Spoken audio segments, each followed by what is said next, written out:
क्या मतलब झमकौला से हुई, झमकौला से हुई, खाली झमकौला से हुई, लगावी जो लिपस्टिक।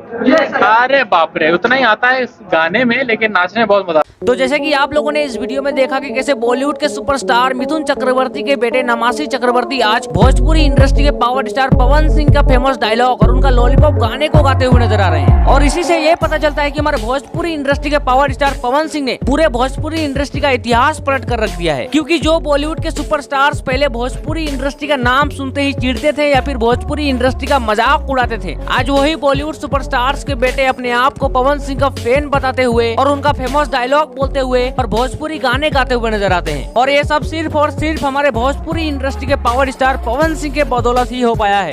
क्योंकि मुझे ऐसा लगता है कि भोजपुरी इंडस्ट्री के पावर स्टार पवन सिंह के लॉलीपॉप गाने की वजह से भोजपुरी इंडस्ट्री को लोग पहचानते हैं। लेकिन आप लोगों को क्या लगता है? आप लोग अपनी राय कमेंट बॉक्स में जरूर बताइएगा और वीडियो चला तो वीडियो को लाइक करके चैनल को सब्सक्राइब करना मत भूलिएगा। मिलते हैं नेक्स्ट वीडियो में, तब तक के लिए जय हिंद जय भारत।